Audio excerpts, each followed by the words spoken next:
well, lens replacement surgery is a procedure where we take out your own human lens and replace it with an artificial lens.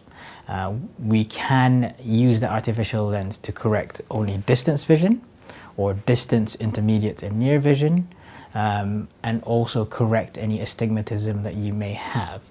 The science behind it is fascinating. So first of all, we have to then measure your eye in a process called biometry, where we measure the shape and the length of the eye, and with the use of various sophisticated formula, we derive a lens power.